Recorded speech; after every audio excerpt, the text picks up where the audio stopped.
Welcome to Conversations with the Unseen. My name is Andy. And my name is Laura. And in December 2019, we began an amazing and completely unexpected journey, conversing with beings from the unseen world, which has totally transformed our lives. And here we are, after hundreds and hundreds of hours of conversations, doing what our non-physical friends have been encouraging us to do, sharing their message with others who may be interested. So let's dive in.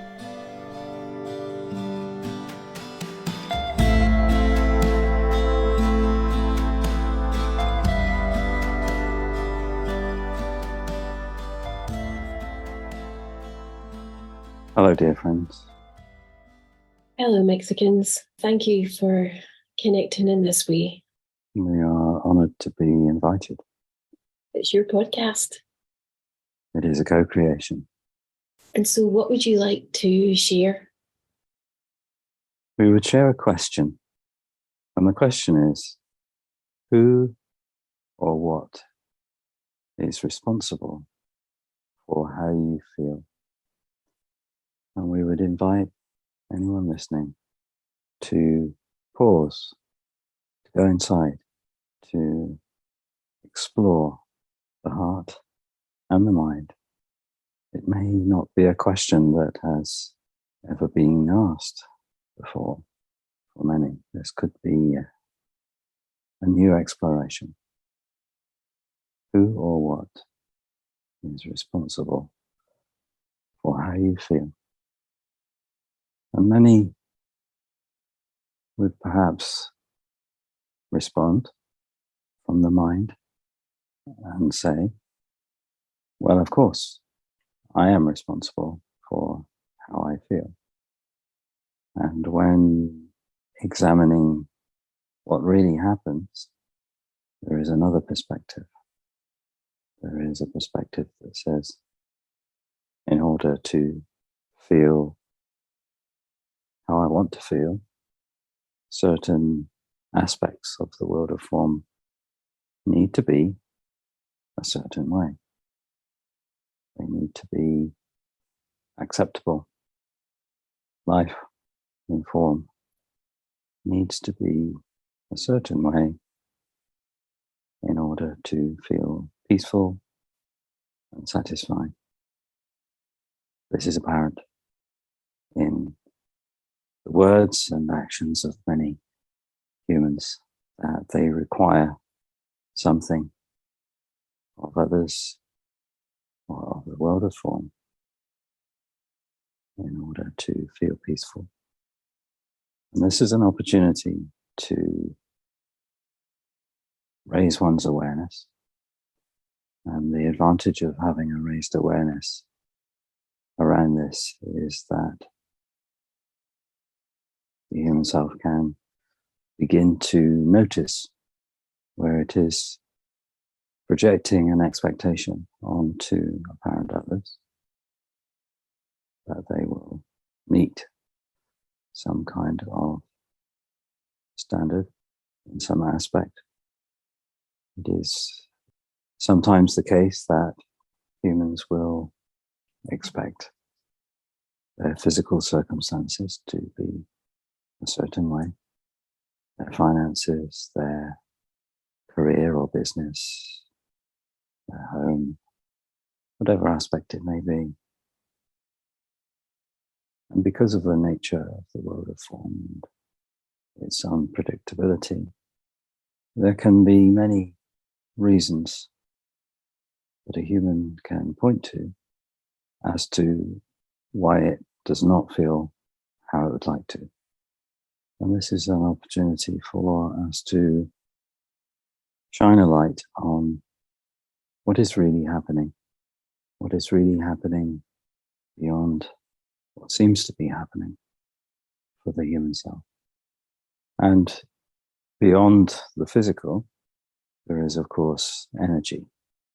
And the energy is responsible for creating the experience of the physical in order to have an experience of the physical that the human self would like to have. It is necessary to have an awareness of energy. And with that awareness, comes a responsibility, the awareness of what is creating the experience of the physical realm. And the responsibility, therefore, is not the physical realm, the relationships, the apparent others. That is not where the responsibility is for how the human self is feeling.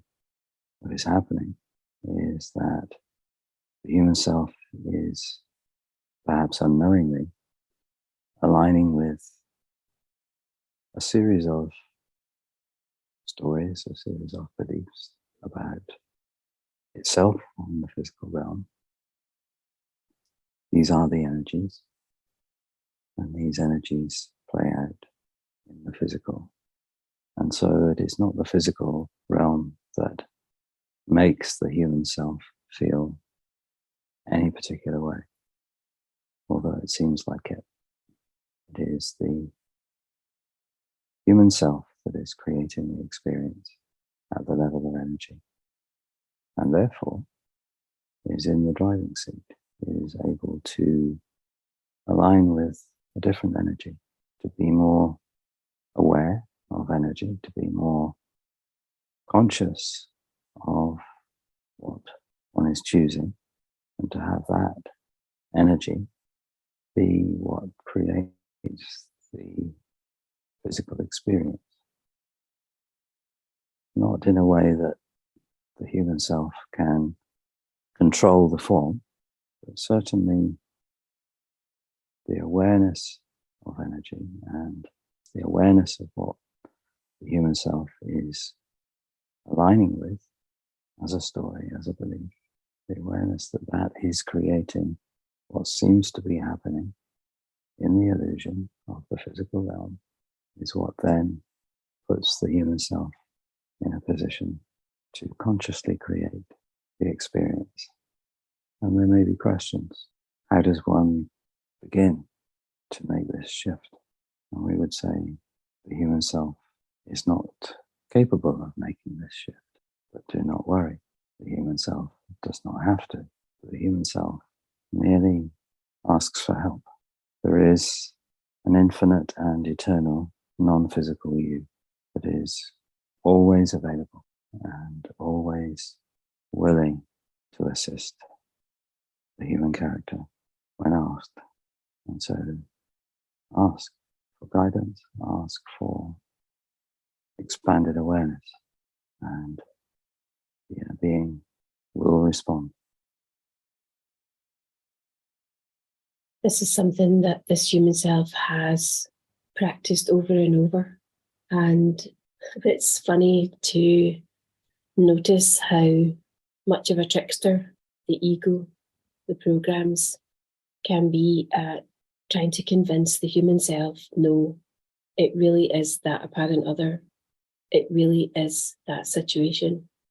And so what I've noticed for this human character is that there are some occasions when it can see that easily and it can just look to the energy and choose another energy. And yet there's other examples this human self can think of where it has been quite ardent in its defense of, no, it really is the other here.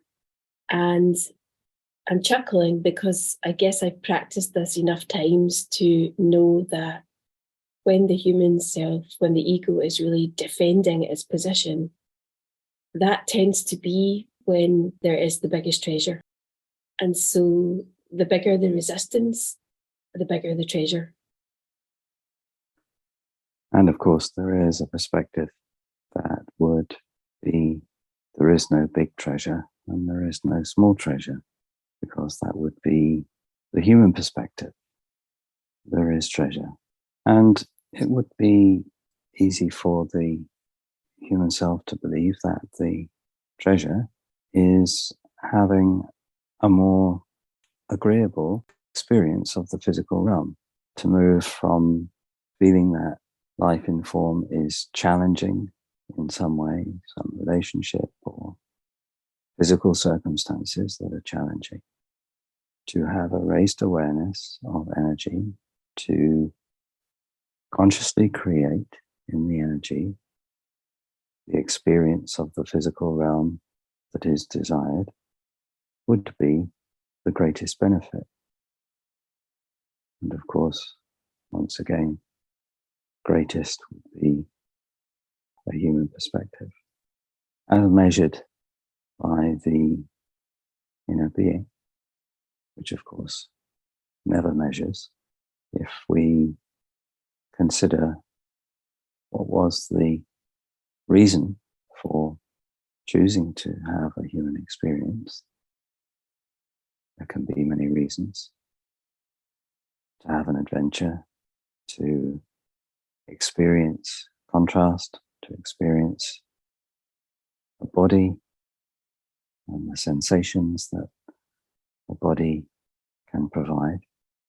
Ultimately, beyond all of that, there is the journey of becoming, the journey of awakening, the journey of raising one's vibration, the journey of living as Great Spirit in human form.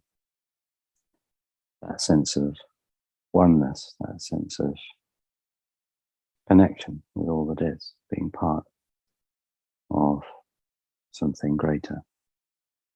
And in the practice of turning inward, connecting with the world of energy, becoming more conscious, becoming more awake to the nature of the human experience, this can contribute towards the awakening. It can contribute to that journey of becoming, which is the greatest source of satisfaction for the human self and for the inner being who you really are. And so there is much more beyond to discover when a human begins to look to the energy, to look inward rather than outward to the world of form, to connect with that infinite self and begin to experience life in a very different way, knowing, or at least having, more of a sense of who you really are. The human self initially was reluctant to accept that the world was only ever mirroring its energy back, because that wasn't very comfortable for the human self. And so the human self was more interested in defending its position and making it about the apparent other. And once the human self was willing to give up that perspective and to realize that more freedom was possible in seeing that the world, including the body, was a mirror, it uses that as fuel for the journey of awakening. And it may not always be comfortable for the human self. It's not always comfortable for the human self. But the human self is more interested in the experience of freedom than being right about its judgments about apparent others, circumstances, events. And there is a perspective which would be where there is judgment, there is treasure. On the other side of the judgment can be like a prison. It keeps the human self boxed in, limited. Aligning with judgment, however harmless that may seem, however correct that may seem for the human self, is aligning with a perspective of knowing. To judge is to believe you know. And the prison is that of limitation. There is a lack of openness. There is a lack of willingness to consider that there is another way of experiencing that situation or that apparent other human. The judgment would not be universal. It is a very personal perspective. And for each person that has experience of that apparent other or that situation, there would be a different perspective, a different judgment, a different take. And therefore, the judgment cannot be universally true. And so the human mind is making up a story about that situation or that person. And that story is like a prison cell. It does not allow for anything else, any other possibility to be true. And so when you speak of freedom, letting go of judgment is one of the doorways. And it's such a lovely experience to feel the freedom after having felt the constriction of the limitation of the judgment. And wonderful to see other possibilities that just aren't possible to see when this human self is judging. And it's a practice. I think it was you that said the human mind is programmed, conditioned to think it knows. The human mind, the human character, the human persona is a set of programs. That is what makes up the experience. That and the sensory input, the limitation of perception through the five senses.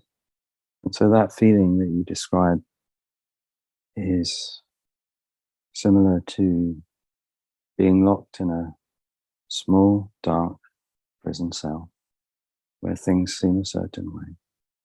The human self is only aware of what it is aware of in the darkened prison cell. The prison cell is the programs and the limited experience of what is really happening, limited by the senses. And the doorway to freedom is to walk out through the prison door, out into the daylight, and to walk to a hilltop, and at that hilltop to take in large breaths of fresh air, to look down on that prison cell at the bottom of the hill, a tiny, tiny prison cell, and then to move the focus from the prison cell to the horizon, as far as one can see from the hilltop. And this is the expanded awareness that we speak of. When you're in the prison cell and you don't know you're in the prison cell, you believe that everything you see through the senses and everything you think from the perspective of the programs is all there is, and it's true. And you can be quite certain because you have no other information to contradict it. And yet, to look beyond those limitations, to consider other possibilities, other perspectives, new information, a new perspective from the hilltop where you can see as far as you can see, and you can breathe more easily, and you have more light, and you have more movement. This is the difference in experience that is possible by simply being open to the possibility of there being more than the human self can be aware of in that current situation. And of course, there is so much more, always, than the human self is aware of. And so this is helpful to the human self to remember, because when there is judgment, the judgment is from a a perspective of thinking it knows, and it can be quite sure that it is right from its very limited perspective. That is perhaps understandable. So the invitation to the human self in judging any situation or any apparent other human is to seek a broader perspective, and in doing so, to create greater sense of ease and freedom for the human self and choice about how to have the experience of being human from that greater sense of awareness, from that broader perspective. What's occurring is within the Andy and I's connection, the amount of times this human self has judged Andy and then also judged itself for judging Andy, and so being unwilling to look at it. And yet, when the human self has been willing to look at the judgments, what it believes to be right, and has taken that to the inner being for a broader perspective, now generally the human self can see that he's just been the perfect mirror. And the practice of doing that has and is creating a completely different connection between us, because I guess while the judgment is there, it's blinding the human self to what's actually occurring. And so the answer to that experience of feeling blind is to metaphorically open one's eyes, open one's energy eyes. The physical eyes are providing information into the human mind about a made-up reality, an upside-down reality, an illusion, a real enough experience, and a very distorted experience, not how the universe operates. I love that. The invitation to not see with the physical eyes, but with the energy eyes, as it were. Which will provide a very different perspective on what is happening. It will provide a sense of oneness, peace, willingness to allow apparent others to be as they are, willingness to allow the world of form to be as it is, knowing that the world of form is an energetic creation. For this human self to engage with the world of form at the level of form feels complicated and difficult. And when this human self engages with the world of form at the level of energy, it just feels so much simpler, especially when looking to the inner being for guidance. Simplicity, in contrast to a world of form that can be experienced as anything but simple, confusing, complicated, unfulfilling. And so we hope that this helps to bring some sense of clarity for those listening to the conversation. Thank you, Mexicans. Is there anything else you would say before we close? We flow love to you, to those listening. We encourage the mind to be open to other possibilities. And we wish you well on your adventure. Thank you, Mexicans, and I love you. Until next time. Until next time. You've been listening to Conversations with the Unseen. If you'd like to know when there's a new conversation available, then remember to subscribe and also to share it with others. If you'd like to have a written transcript of each conversation, then you'll find this on the website conversationswiththeunseen.com. And if you have a question you'd like us to ask on your behalf, or if you would like to join the mailing list, then you can also do that on the website conversationswiththeunseen.com. Until next time.